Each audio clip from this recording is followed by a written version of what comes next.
eh, ella por cada pregunta que le hicieron tenía para hablar 40 minutos. Entonces, ella trabaja sobre muy puntual unas cuestiones que son importantes revisar. En la clase yo se los dejo bien marcados, ¿no es cierto? Hay dos cuestiones que trabaja, que es importante en el video. La diferenciación de la violencia instrumental y la violencia expresiva y la actitud moralizadora del violador. ¿Está? Porque es importante que ella nos explique esto. Bueno, ella ha trabajado entre el año 93 y el año 95 en una investigación en las cárceles de Brasilia, en la que estudiaba el comportamiento que habían tenido durante el delito los violadores y por qué lo hacían, digamos. Y ella plantea que hay un móvil por el cual se lo hacen, por el cual el violador ejecuta ese acto delictivo, que no es una cuestión de una necesidad sexual, ni una necesidad hormonal, ni una necesidad humana. Es otro móvil el que tiene, que no está explícito ahí. Y que ella ha logrado, en el estudio que he hecho en Brasilia, ha logrado identificarlo. Y que después ella siguió trabajando esa problemática permanentemente. En la ciudad de Juárez, por allá por el año 2005, 2006, ella estuvo trabajando y, bueno, después ya vamos a comentar de qué se trata, problemáticas similares. Bueno, ahora tendremos el video, ustedes lo escuchan. Me dicen por el chat de la clase si se escucha. No. Abren el micrófono y me lo dicen porque yo estoy compartiendo toda la pantalla. Yo sé que si yo me voy al chat, ustedes van a dejar de ver el video. Hacemos así. Porque no recuerdo si me preguntó compartir el video. Bueno.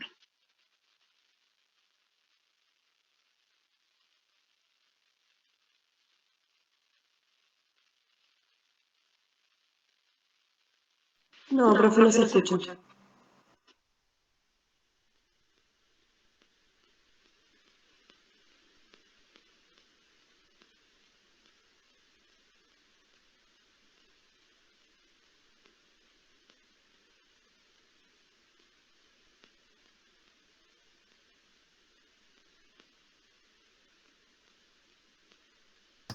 Profe, tiene que poner volumen para que se escuche.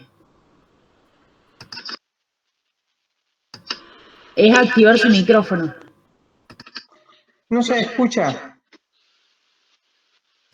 No, no se escucha, profe. Vamos Pero a creo hacer que tenía desactivado el micrófono.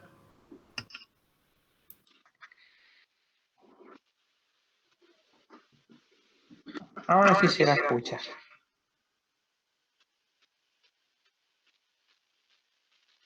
Va a ir con el sonido del sistema, no con el sonido del micrófono, el ambiente, digamos.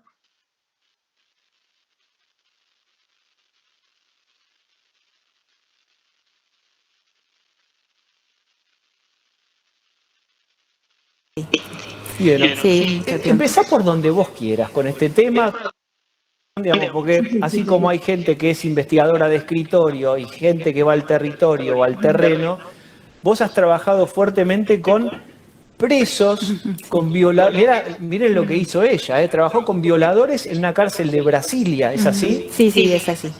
Bien, sí, empezá por donde vos quieras con este tema, tu experiencia ahí. Pero que, en fin, bueno, es central comprender la mentalidad del violador, del agresor de género, las varias formas de la agresión de género, sin comprender cómo lo piensa, no podemos tomar ninguna medida. Sin pensar no se puede actuar. Entonces me parece que eso es lo fundamental, lo más importante para decir a esta sociedad en este momento. O sea, no es un voluntarismo, ¿no? Y mucho menos el odio. Sin serenidad no se puede pensar cómo salir de este problema, que es un problema que crece todos los días. Bien, si vos tuvieras que resumir frases que muestran el pensamiento de esas personas que ejecutaron las violaciones, Sí. ¿qué hay en la cabeza? En la cabeza de un violador existe la idea de que él está castigando un desacato. Ahí O sea, que la va. figura de la mujer, así como la figura también del homosexual o del transexual, o sea, son formas de desacato a su posición potente, masculina. Potencia y masculinidad son prácticamente sinónimos. Entonces, lo que desacata esa potencia es lo que causa una frustración y detona el crimen, el castigo. Entonces, el violador es un moralizador, Escuchen esto es un porque es castigador, difícil de entender. es un disciplinador. Es un Es moralizador. muy difícil de comprender, yo sé que han habido enormes críticas, pero es un moralizador. Él se percibe como alguien que va a imponer un orden, ¿no?, de respeto a la figura viril, a la figura masculina. Es una persona evidentemente emasculada que sufre intensa frustración por diversas razones, y él va a imponer un orden de respeto a la figura masculina, la figura viril, que recompone su potencia frente a una situación de severa emasculación, de severa frustración. Y hay un elemento Entonces, importante que vos mencionás, que es que no gira alrededor meramente del acto sexual o de la satisfacción sexual, sino que hay un ejercicio de dominación, de disciplinamiento. Exacto. O sea, pensar que la violación es un acto sexual, un acto del campo de lo erótico, y que resulta de un deseo sexual, es un error gigantesco. No hay en ningún caso búsqueda de placer. No, para nada. Sino búsqueda de poder, castigar. de control, de dominación.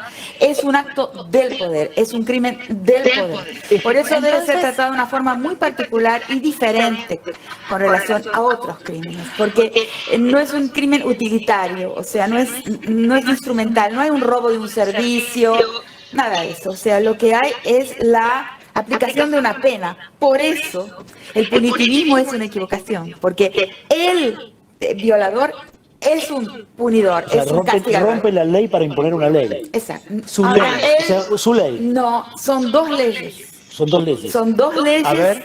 Eso es muy complicado. Pero para ¿qué? explicarlo en poco No tiempo. diga que no es Son dos interesante leyes que escuchar esto existen acá. al mismo tiempo, de una forma paradójica para nosotros,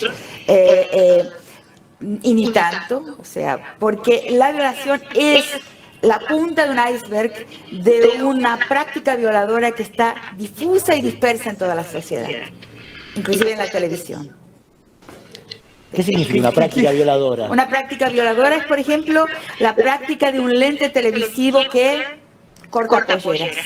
Es una práctica está violadora. claro. Ahí Entonces, vamos. hay una pedagogía constante y difusa en toda la sociedad que es una pedagogía violadora. Y no es un crimen. Hay infinidad de violaciones que no son crímenes. O sea, la violación que se tipifica como crimen es la punta de un gigantesco iceberg, ¿no?, de formas diversas de rapiña y de ultrapasamiento de límites, de accesos al Déjame- cuerpo de la mujer para potenciar la posición masculina. Bien.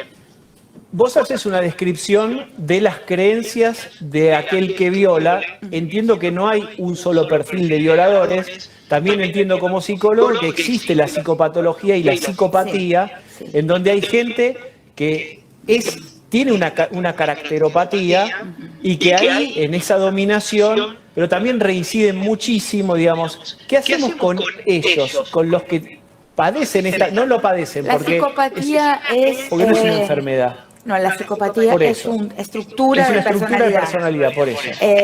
de baja empatía, muy funcional a la época en que vivimos, en que se necesitan sujetos poco empáticos para poder sobrevivir a una época de intensa presión, de intenso dolor. O sea, para donde uno coloca la vista hay dolor. Entonces, para sobrevivir a esta época es necesario una estructura de personalidad psicopática, o sea, poco empática, o sea, poco compasiva. Es muy interesante. digamos, porque así como hay gente que es investigadora. Se cortó el audio. Es que se cortó ahí el video. Ahí donde ella termina de hablar de la personalidad psicopática, se cortó el video. Estaría bueno encontrarlo. Yo estuve buscándolo completo, pero no lo encontré. Pero de todas maneras, la parte que más nos sirve es esto. También la búsqueda tendría que ser La Nación Más, así que hace el gato, entonces uno va al canal de YouTube de La Nación Más y está completa la información. Yo este lo encontré por otro lado. De todas maneras, a mí me interesaba que estuviera, está aquí. Está. Bueno, primero que todo, veamos que ella plantea que hay una forma, una cuestión que tiene que ver con los instrumentos y otra con la expresión.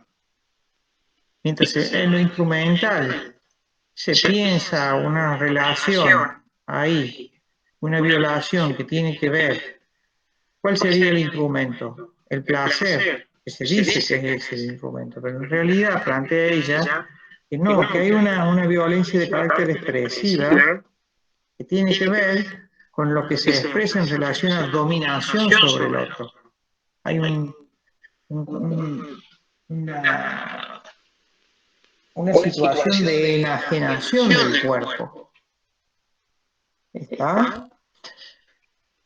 Ella en otros textos habla de un sistema capitalista de despojos, en el cual existe una modalidad de despojos. Y entre esos, para apropiarse, está el despojo sobre la víctima, el despojo a la voluntad de administrar y manejar su cuerpo.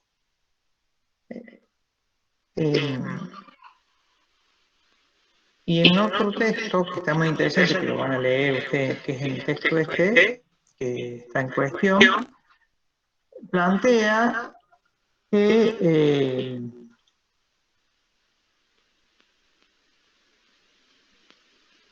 bueno, se me pasó. ¿Ustedes a ver me preguntan algo o observan algo, dicen algo respecto del video y lo conversamos? Profe, cuando habla de despojo, se refiere que el violador ¿Habla de qué? de despojo del cuerpo. Sí. ¿Se refiere que el violador no controla su propio cuerpo o que el violador despoja a la mujer de... Eso no entendí. No, el violador despoja a la mujer de la voluntad de administrar su cuerpo. Es él el administrador. Ah, bien. Viste que ella dice que es un moralizador. Sí.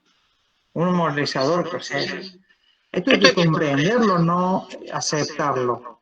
Hay que comprenderlo, no valorarlo. Me refiero que es un moralizador, dice ella, porque él le impone otra moral, la moral que debe ser. Después cuando la chica va a la comisaría, en la comisaría a veces el agente le dice cuál es cuál es la lección moralizadora que el violador quiso darle. Le pregunta a la chica, ¿y a qué hora andabas vos? ¿Y cómo estabas vestida? O sea, la gente viene a reforzar ese discurso, ¿no es cierto? Supuesto discurso, ese discurso supuestamente moralizador. Porque él parte de un esquema de cómo debe estar vestida, dónde debe andar, a qué hora debe estar o no debe estar. Ya ahí, con ese esquema empieza a administrar o a pensar cómo se administra ese cuerpo. Y en el acto de violación lo que hace es despojar a ella de la voluntad de manejar su cuerpo.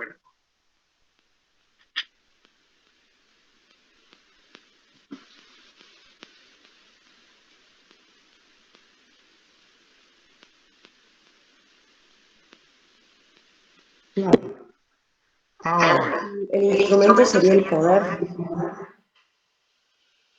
Sí, o se podría, el instrumento sería el poder. Lo instrumental sería el poder. O más bien el instrumental sería esa justificación que se plantea, que dice que es una necesidad sexual. Por eso anda suelto así en los parques. Ella estudió esos casos, y no estudió, en ese estudio, hizo estudio de casos de violaciones en personas que no estaban vinculadas con la víctima. O sea, no estudió a los casos de violaciones intrafamiliares, ni de vínculos de parejas. Bueno, que también son intrafamiliares, ¿no? Él estudió casos de personas que muy probablemente ni se conocían. O sea que no había un vínculo previo entre ambas personas que haya sido voluntario, digamos. Puede ser que el tipo construyó un vínculo persiguiéndola, conociéndole un montón de movimientos, pero él lo construyó. Un vínculo unilateral, no un vínculo compartido, digamos. Plantea que el poder y la potencia del colonizador no está en eliminar los cuerpos, ni está en dominar cuerpos. La potencia del colonizador está en controlar las voluntades. Porque yo vuelvo al caso del siglo XVII. ¿Cómo hacían los jesuitas y cómo hacían los estancieros en Córdoba para dominar a los esclavos? Si los esclavos eran más, ¿por qué no se escapaban? ¿Por qué no se iban? Bueno, las formas que se hacían era dominando las voluntades, mostrando poder. Por ejemplo, al esclavo que se alzara, se lo dominaba por la fuerza y se lo llevaba a otro lugar. Lo que implicaba para el esclavo era romper todos los vínculos que tenía en este lugar, porque se conocía con todos ustedes. Tenía vínculos con ustedes, acuerdos con ustedes, compartía cosas con ustedes. ¿Está? Y de esta noche para mañana no está más. Tiene que irse a otro lugar a construir nuevos vínculos, no sabe, ni siquiera tiene la fuerza de la voluntad de decidir a dónde se va a ir, porque podría decidir, pero no. Cualquier persona podría decidir, pero el esclavo no tiene esa capacidad. Es llevado a otro lugar. Y no sabe ni siquiera en qué condiciones está. O sea, el solo hecho de saber que se puede estar peor, lo pone en ese lugar. Lo deja ordenado en ese lugar. Los jesuitas que hacían, por ejemplo, primero le asignaban tierras para que explotaran, para que tuvieran algún ganadito, huerta, algunas gallinas, patos, bichos, no sé, así para criar.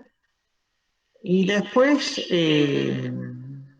facilitaban todas las posibilidades para que se casaran. Entonces se casaban, tanto esclavos como esclavas, y tenían familia constituida en ese lugar.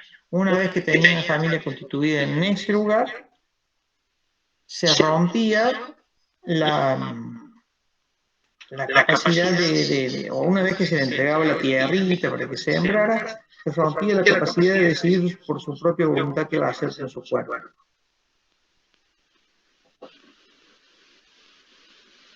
Esa es la capacidad del dominador.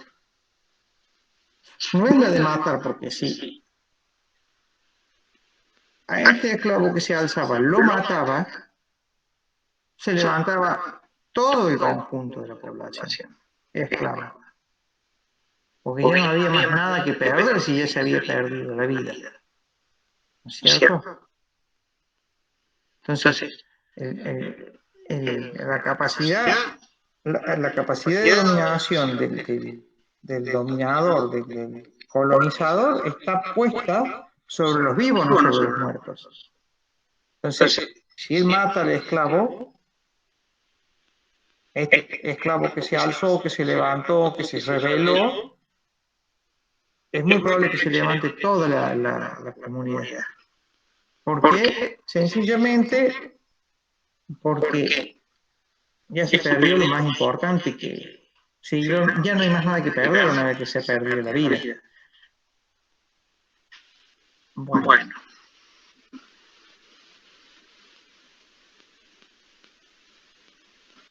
Dos cuestiones tenemos que revisar. Una es la violencia expresiva y la instrumental, y otra la actitud moralizadora y violadora. Creo que la hemos revisado, ¿no es cierto? ¿Quieren observar algo más, preguntar algo más, revisar algo más?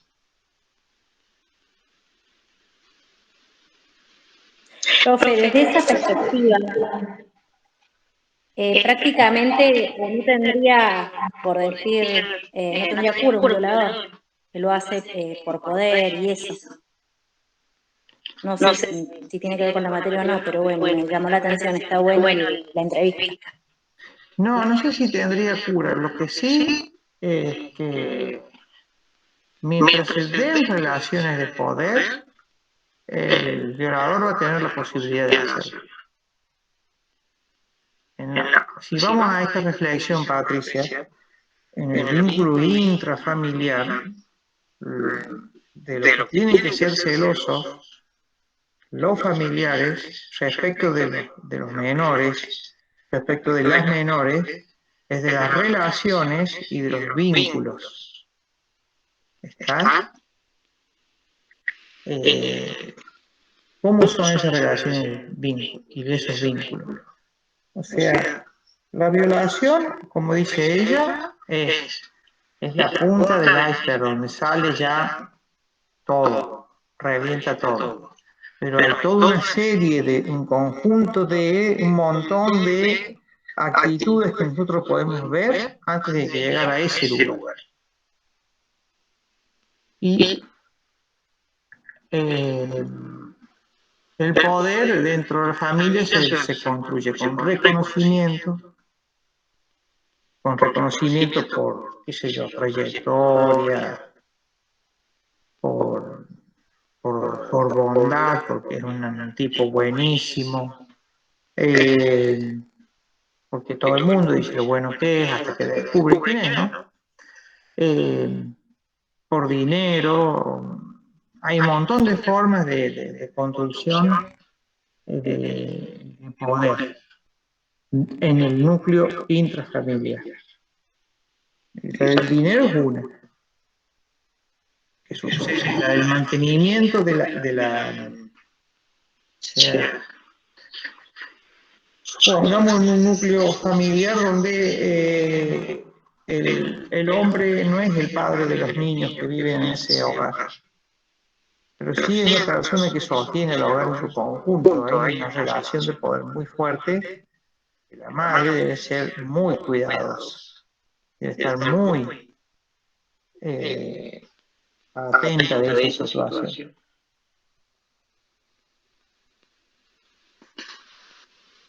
Siempre es un vínculo, una cuestión que tiene que ver con el poder.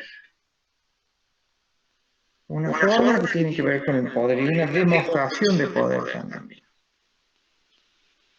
Porque cuando se es descubierto hay una forma de demostración de violencia expresiva. Ahí cuando se es descubierto en Ciudad Juárez, aunque no es intrafamiliar, se sabe quién fue, pero es una demostración de expresión de poder.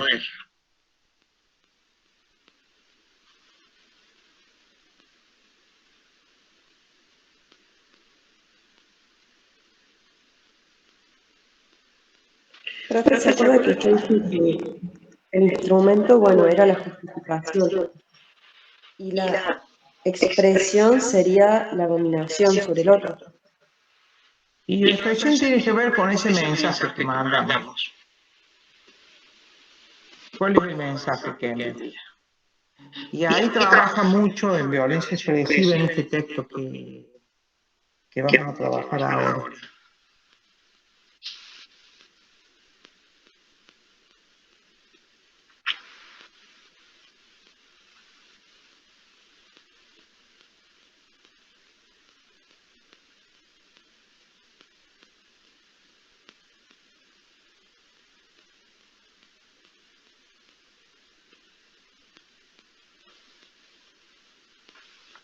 Bueno, ahí pueden ver.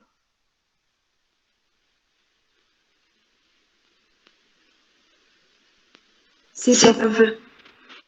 Sí, profe. Perfecto.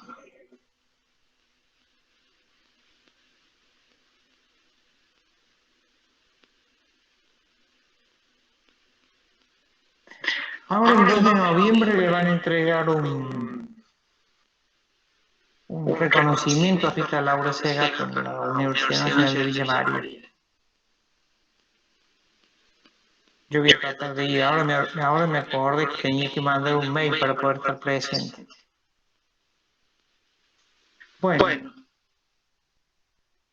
Y después ella también habla de estos crímenes que tienen que ver con el segundo estado. Voy a volver a dónde está el segundo estado.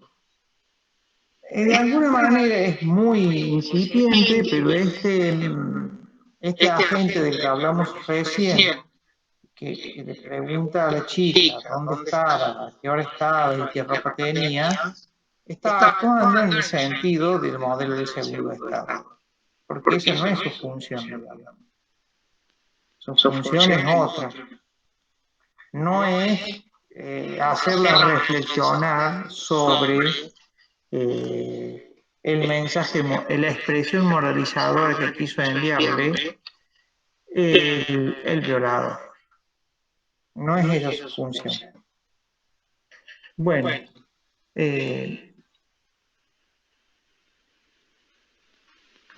acá es muy importante en este texto porque ella va a revisar cuál es el lenguaje, el diálogo que adopta la forma de la violencia y cómo se expresa esa violencia en las mujeres y en las niñas. Dice que aparecen muertas en baldíos en Ciudad Juárez en el año 2004.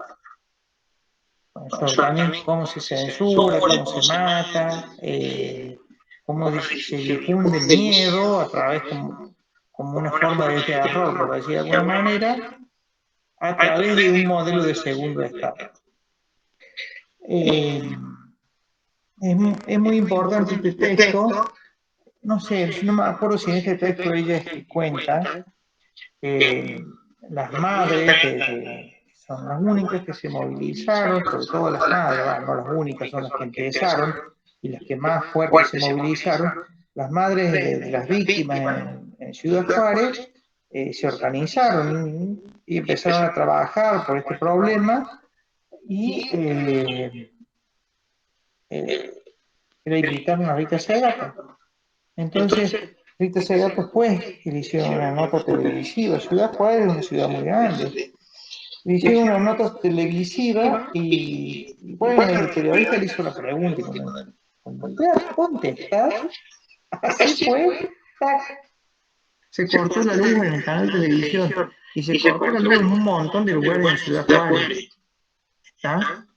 Hay una muestra clara de cómo funciona este segundo estado.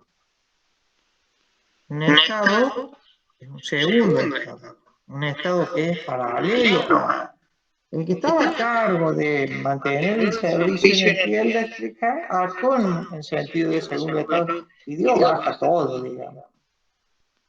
Y después lo del canal de televisión no lo llamaron más, no le dijeron, bueno, mire, reprogramamos la entrevista para mañana, una lástima que se cortó la luz. No, se acabó ahí la conversación. Listo, no se puede hacer la nota, bueno, vuelve a tu casa. Así fue. ¿Ah?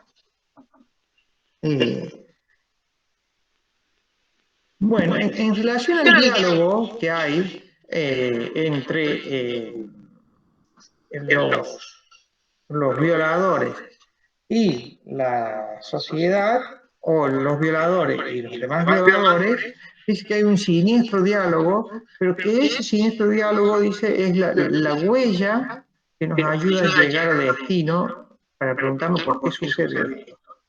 ¿Está?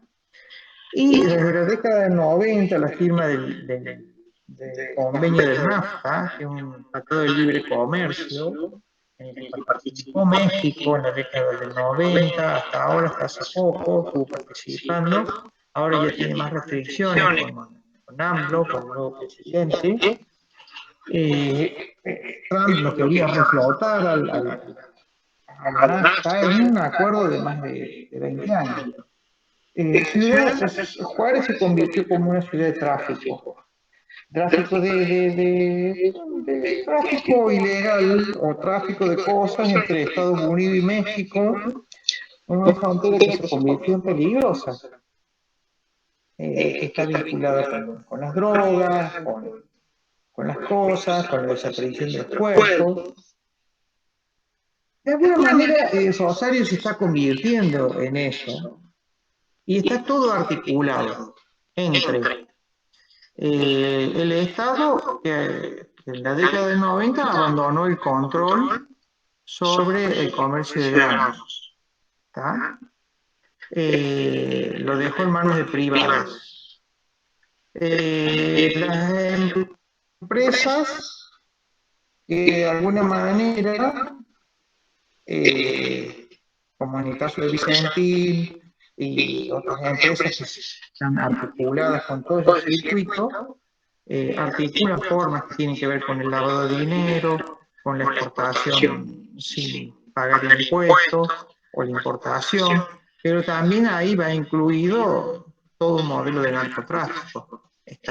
Por eso es la dificultad que tiene Rosario como ciudad-puerto, está poniéndose de alguna manera en el mismo lugar de Ciudad Juárez.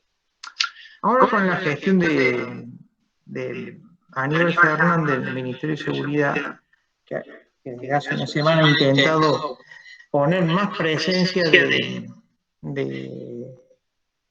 la gendarmería en la ciudad de Rosario y en Santa Fe, y bueno, en lugares claves que son muy importantes, de alguna manera puede decir que se está combatiendo, pero en realidad no se está resolviendo el problema, porque la solución del problema tiene que ver con que hemos dejado en manos de particulares la administración de un recurso que es fundamental, que es la exportación y el control de los puertos. El control de los puertos debe estar siempre en manos del Estado. Ahora puede disminuirse esa situación porque desde que se reinició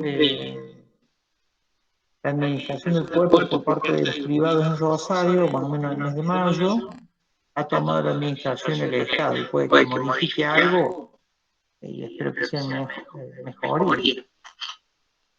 Bueno, esa es la situación de Ciudad Juárez. Bueno, ella habla de la cortina de humo.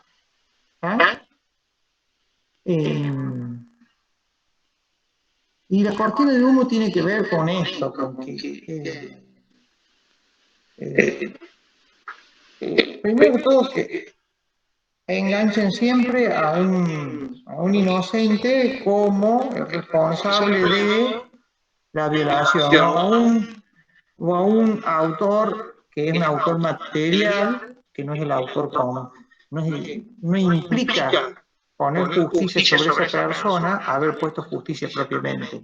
O sea, terminó preso el autor material posiblemente, o terminó preso un inocente, pero en realidad de ninguna de las dos formas se puso justicia, porque los autores intelectuales no están juzgados. Y segundo, que serían los narcotraficantes, como ella plantea, y todo el mundo sabe que son los responsables de los crímenes. Y segundo, que la otra cortina de humo tiene que ver con el móvil sexual por el cual han sido abusadas las chicas y asesinadas.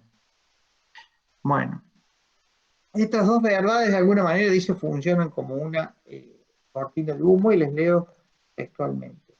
Secuestros de mujeres jóvenes con un tipo físico definido, y en su mayoría trabajadoras o estudiantes, privación de la libertad por algunos días, torturas, violación tumultuaria, dice, mutilación, estrangulamiento, muerte segura, mezcla y extravío de pistas, evidencia por parte de las fuerzas de la ley, de pistas y evidencia por parte de la fuerza de ley, amenazas y atentados contra abogados y periodistas, presión deliberada de las autoridades para culpabilizar archivos expiatorios, a las claras inocentes, y continuidad ininterrumpida de crímenes desde 1993 hasta hoy.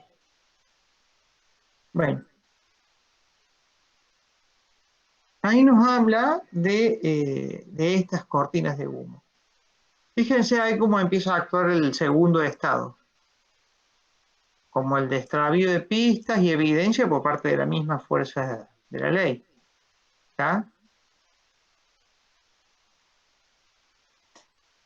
Este es el texto más importante, el de la ciencia y la vida. Bueno, en este ella estudia, en este texto, en esta parte del texto ella muestra, que es la que empieza en la página 19, muestra sus estudios sobre Brasil entre el año 93 y el año 95.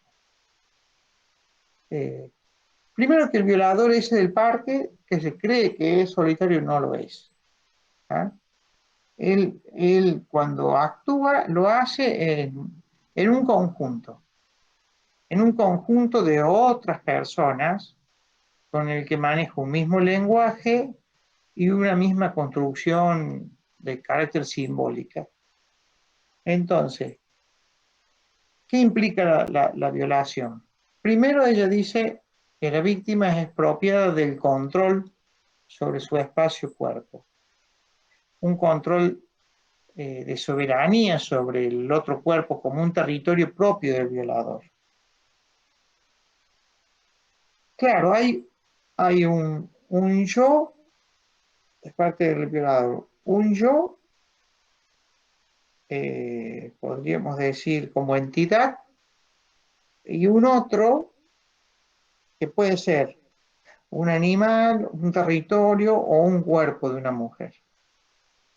Y ese yo tiene la potestad y la capacidad de hacerse propietario de ese animal, de ese territorio, como puede ser un baldío, o de ese cuerpo. ¿Está?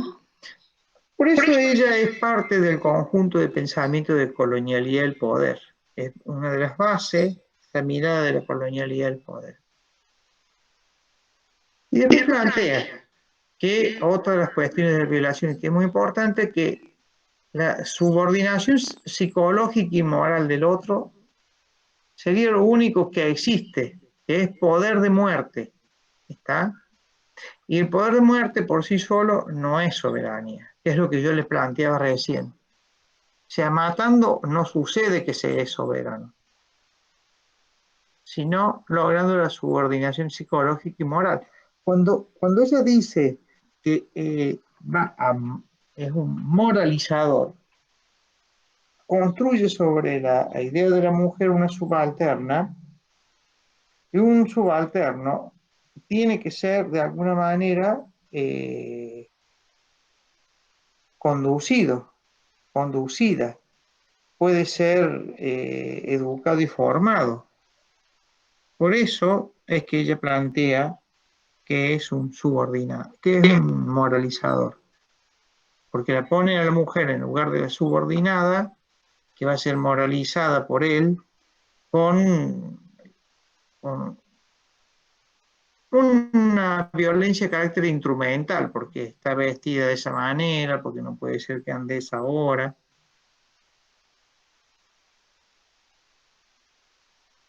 Y acá otra de las cuestiones, la discrecionalidad del dominador salva a su víctima. ¿Está? No la mata porque la puede dominar en lo psicológico y lo moral.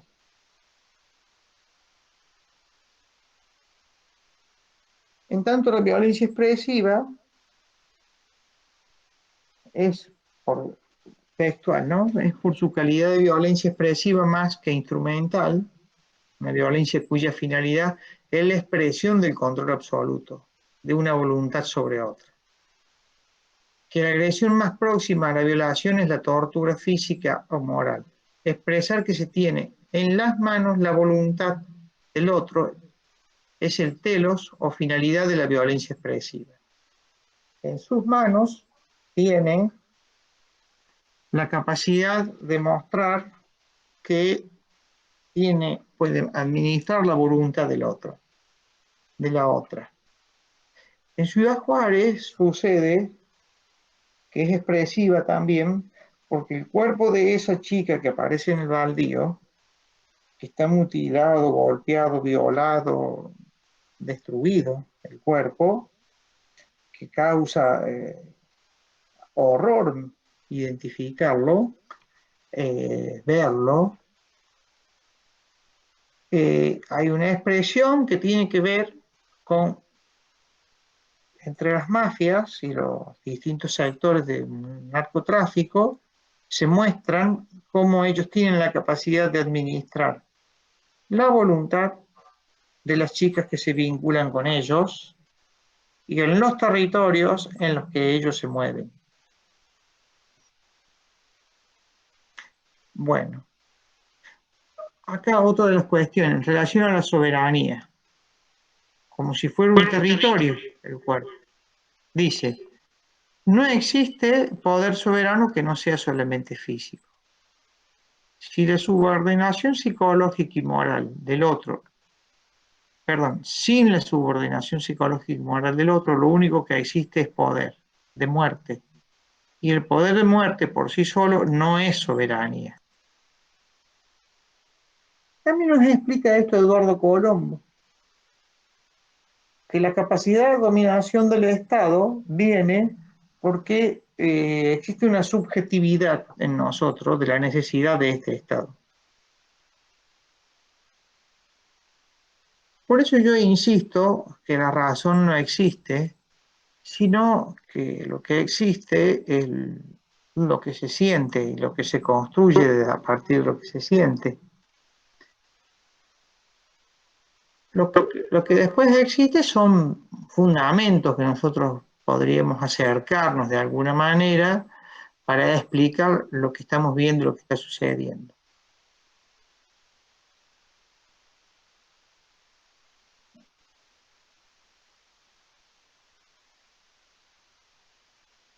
Bueno, acá habla también sobre violencia instrumental,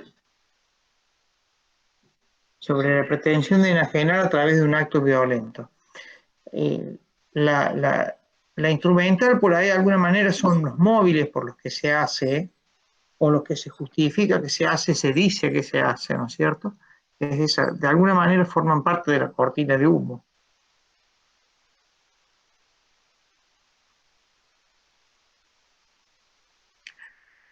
Bueno, ¿por qué no son solitarios? No son unos lobos solitarios los violadores del parque. Ella plantea que hay dos vínculos de comunicación, ¿está? Y dos mensajes. Plantea que el violador, en relación a su víctima, que la ve como una subordinada, envía un mensaje de carácter punitivo, moralizador, de una mujer que debe ser contenida, disciplinada o censurada. Pero con sus pares, que pueden ser otros violadores u otros partícipes de, otras personas que lo conocen a él, otras personas que comparten con él, otros hombres por lo general, ahí muestra él su capacidad y su potencia para construir y sacrificar una víctima y para mantenerse o ingresar dentro de esa cofradía viril, digamos.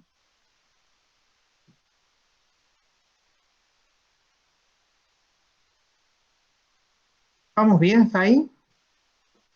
Sí, profe. ¿Quieren observar algo, decir algo? Porque seguramente que la memoria ya le vino al conjunto que estamos conversando. No, profe, todo bien. Bueno, y acá plantea lo que vimos en el video, que dice la masculinidad es un estatus que se obtiene, no que se tiene. Claro, el hombre debe conquistar ese tributo que lo toma de otro sujeto, de la mujer, que no lo tiene pero lo otorga. Es como el capital. O sea, la riqueza es un estatus que se obtiene. A alguien se lo tenés que sacar. Y bueno, ¿cómo se lo sacar? Y bueno, cuando se hizo, cuando se vinieron los españoles y tomaron las tierras, quedaron los aborígenes fuera de todas esas tierras. Le dijeron, miren, ustedes no tienen escritura. Pero ¿qué escritura? Si nosotros no necesitamos escritura. No, no, acá para tener la tierra hay que tener escritura. Tienen que donárselas el rey. ¿No es cierto? Y en la actualidad sucede así. Hacen escritura en terrenos que son comunitarios o públicos. Si la condición de la riqueza y del capitalismo es un estatus que se conquista, porque hay otro que lo otorga. En este caso, la masculinidad está planteada con que hay otro sujeto, otra sujeto que es la que lo otorga. O sea, las mujeres mientras tanto son dadoras de tributo, los hombres son receptores. Está bueno ese análisis que hace ella, me parece. ¿Qué dicen ustedes?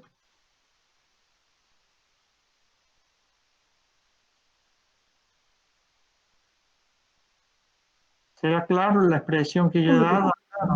No entendí bien que eso de que las mujeres son los tributos y ellos son los receptores, hombres son los receptores.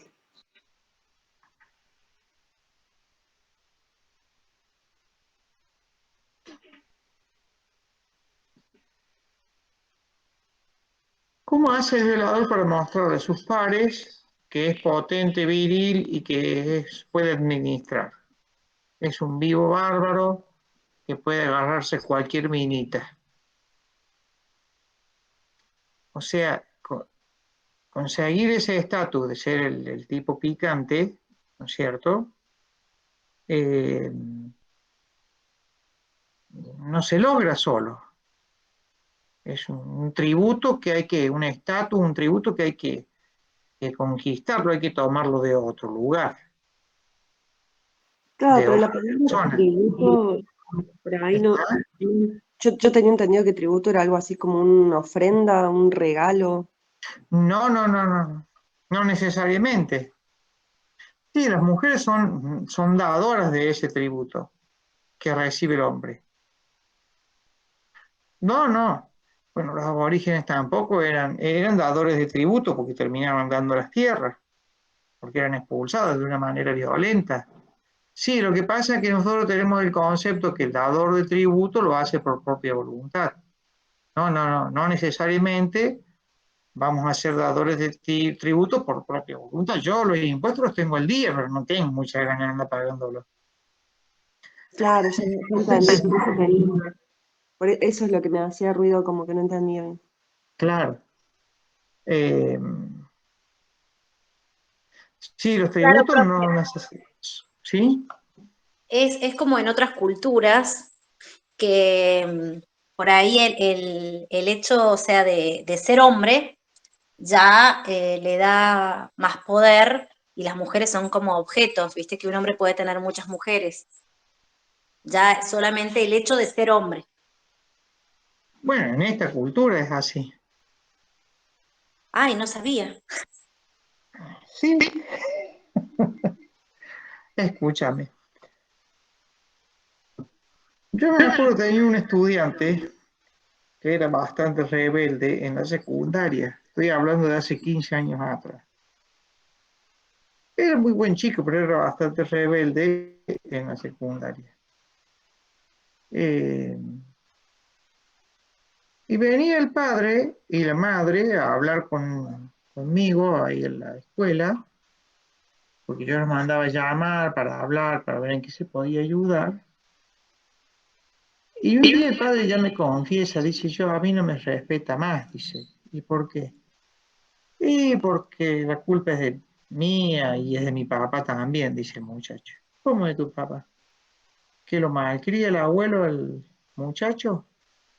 No sabe todo lo que hace. ¿Y qué es lo que hace? Lo lleva a los bulines, dice, para que se inicie como hombre. O sea, fíjate vos ahí cómo está marcadísima la idea de que o sea, la condición de poder, de masculinidad y de hombre eh, es un estatus que se obtiene, que se construye, que se consigue, no que se construye, que se expropia de algún lado. La única persona, el único objeto para este hombre que tiene la condición de otorgar ese tributo, ese poder, ese estatus, es la mujer. Entonces el abuelo iba y le pagaba el bullying para que estuviera con las chicas en el bullying. A un muchacho de 15, 16 años, 14. Y eran unas peleas que tenía el padre. A mí éramos compañeros en la escuela secundaria, con su padre y con su hijo.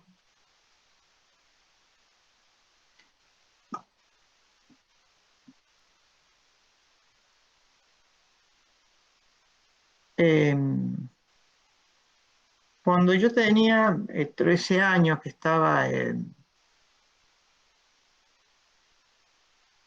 segundo año, no, en primero estaba. Bueno, no sé si era en primero o en segundo de la secundaria. En primero de la secundaria. Eh, un amigo del taller, de la clase de taller, nos mandó un mensajito que había ido al bullying y que nos iba a contar cómo era.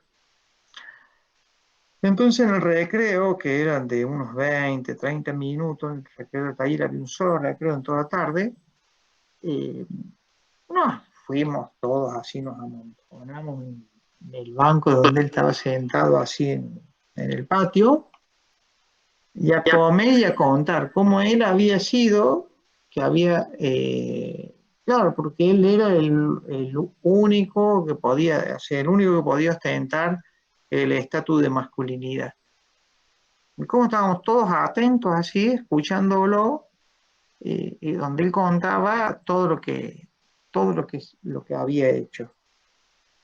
En esa época, o sea, eran los lupanarios, los prostíbulos eran moneda corriente, estaba a tres cuadras de la escuela, no es que había que viajar en un auto para ir. Bueno, y ahí yo me acuerdo perfectamente, cuando leí Rita Segato me acordé patente de esa escena en la que estábamos todos atendiéndolo a él, y nos explicaba cómo había sido él que había logrado ese estatus, y que había sido el cuerpo de una mujer la que lo había otorgado.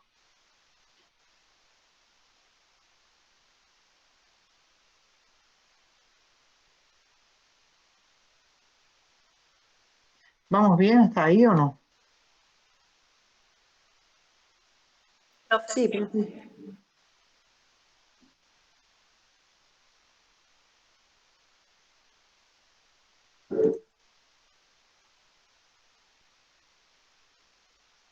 De 10.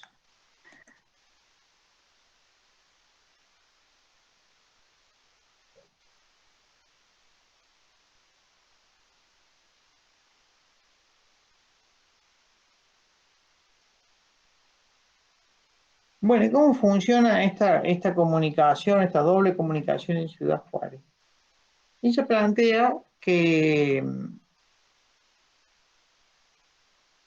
estos mafiosos en Ciudad Juárez, de alguna manera, lo que muestran es poner mayor preponderancia, ¿no es cierto?, en que la víctima es un desecho de un proceso de un proceso de tributación en el que se muestran los atributos que se tiene, el estatus que se tiene, el poder que se tiene. ¿Está? Y de esa manera se atraviesa un umbral, ¿cierto? Para ingresar a un grupo, a un espacio de, supongamos, porque también cuento un caso de cómo se ingresa al mundo de la mafia.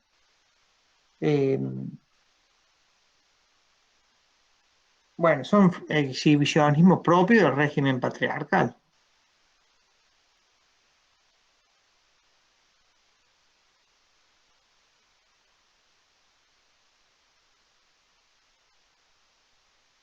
Bueno, la apuesta criminológica de los feminicidios en Ciudad Juárez. Bueno, el problema está en la gran frontera como lugar de tráfico, ¿no es cierto?, de separación entre el lado de lo que es, desde la colonialidad del poder, lo moralmente correcto, que es el norte, y lo seguro, y el lado de lo que es lo no correcto y lo inseguro, que es este lado del sur. ¿Cuáles son los propósitos de esa violencia? Bueno, la impunidad no es la causa, ¿está? Es el propósito, o sea, los crímenes, uno dice no, porque tienen impunidad. No, es el propósito, es una construcción para mostrar que son impunes.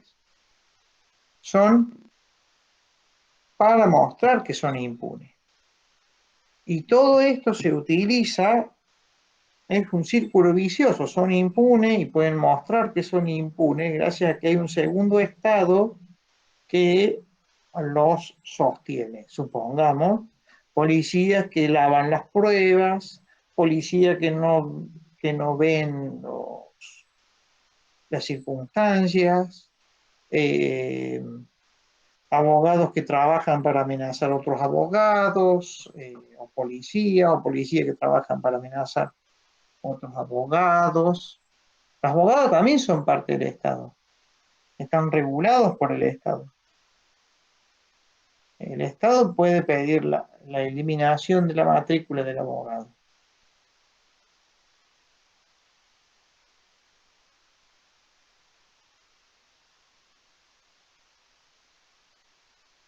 Bueno, acá es fundamental esto. La soberanía, ¿dónde se funda?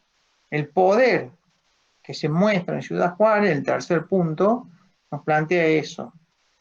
En la capacidad de sembrar terror. ¿Está?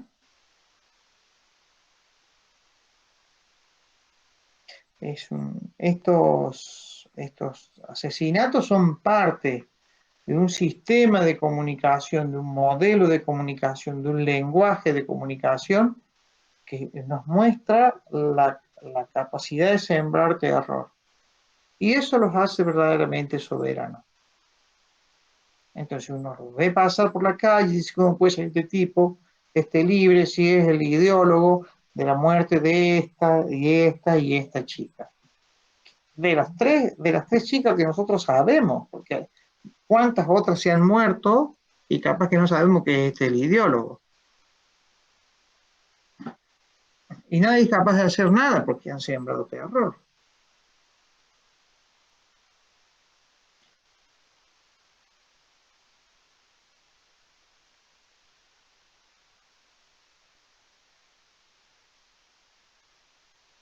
Bueno, y acá también es otra de las cuestiones que plantea que son corporativos, los asesinatos los crímenes, y son parte del segundo estado. Y se constituyen corporaciones entre este segundo estado y los conjuntos delictivos. Eso es fundamental. Están corporativizados. Al final, en el epílogo. Bueno, en el epílogo, ¿qué nos expresa?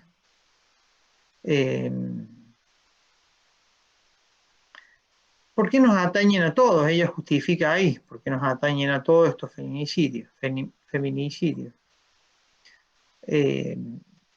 Bueno, ella plantea que hay dimensiones de carácter teórico, que son las que revisa ella, las de carácter ético, las de jurídico, que son muy, muy semejantes a los modelos del holocausto y del totalitarismo.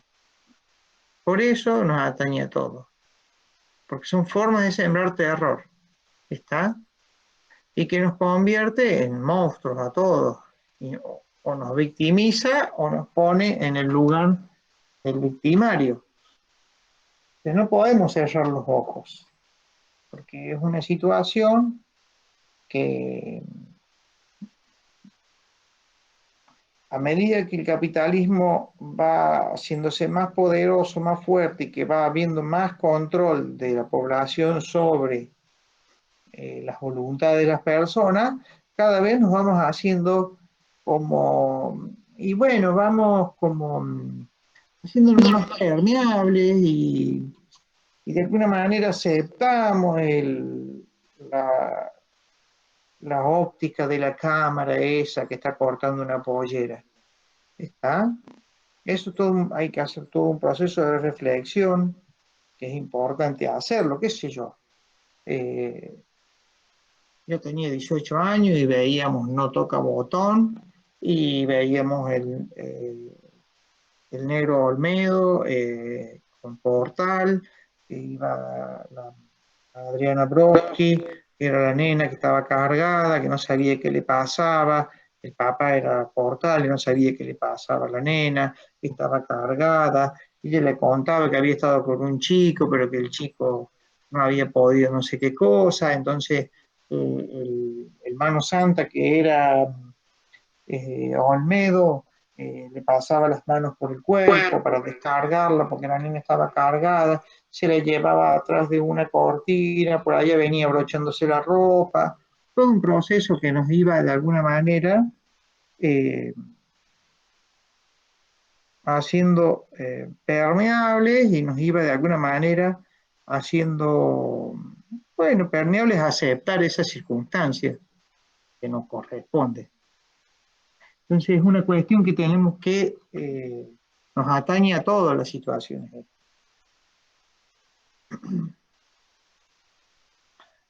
Bueno, y ojalá podamos todos, ante estas circunstancias como esta imagen que les acabo de describir, ojalá todos tengamos esta capacidad de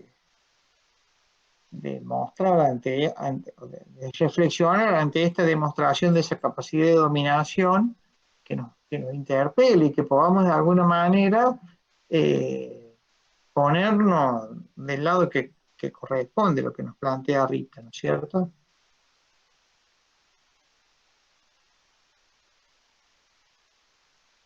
Bueno, ¿alguna otra cuestión quieren preguntar, observar, plantear? No, perfecto. Muy bueno el tema, muy interesante. Y yo ya conocía a esta escritora de antes, cuando dijo lo de la cárcel, eso ya es muy famoso, eso se hizo muy famoso antes. Pero Sí. no me acordaba que era su nombre. Bueno, y cuando trabajamos en la intercátedra del segundo cuatrimestre, trabajamos un poco esta cuestión de la ceremonia de la masculación y de la emasculación y de la condición del estatus de la masculinidad se trabajó. Bueno, una pena que acá nada más haya estudiantes mujeres, no hay estudiantes varones en esta clase de hoy. Ah, sí está Martín Ramallo, el único. ¿Estás ahí, Martín? Bueno, muy bien, Martín.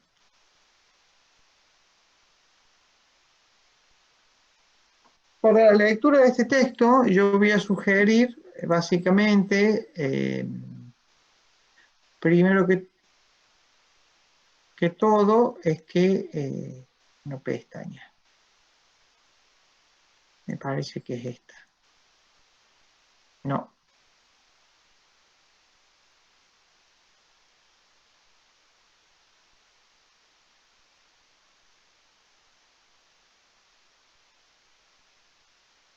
Esta es. Ah, bueno. Le voy a errar todas las veces. Nos vamos a errar esta, así podemos compartir bien.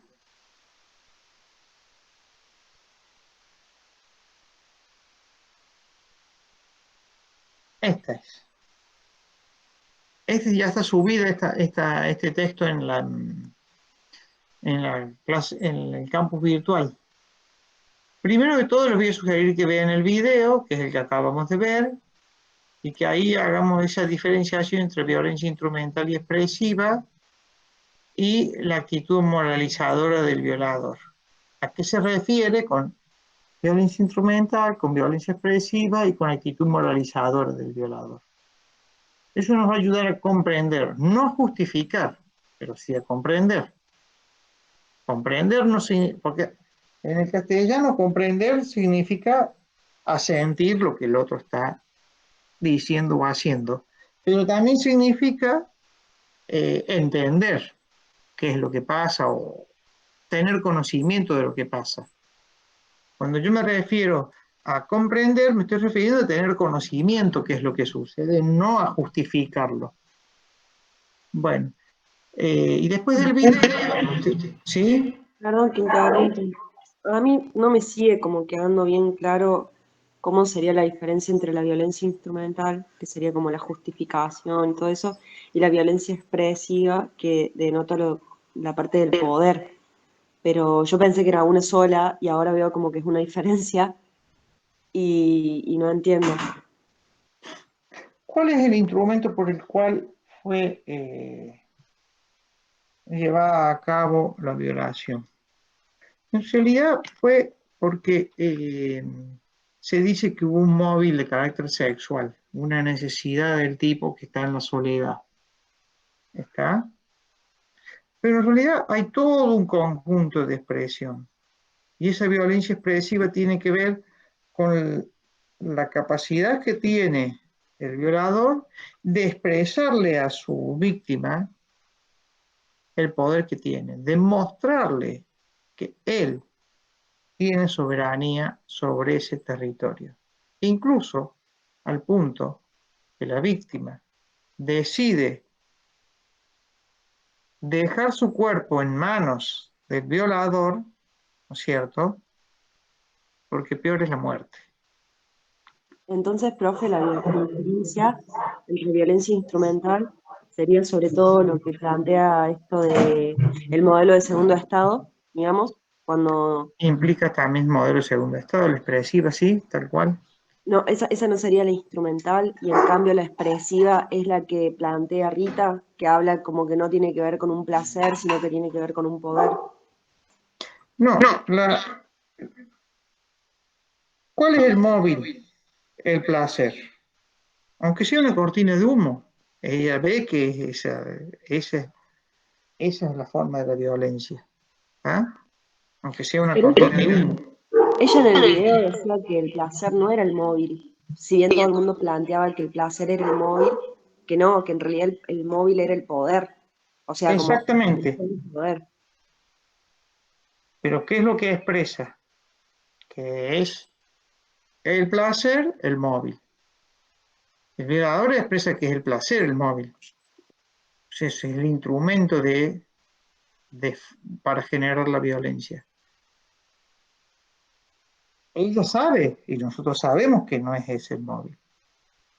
Que el verdadero móvil está en el modelo de violencia expresiva.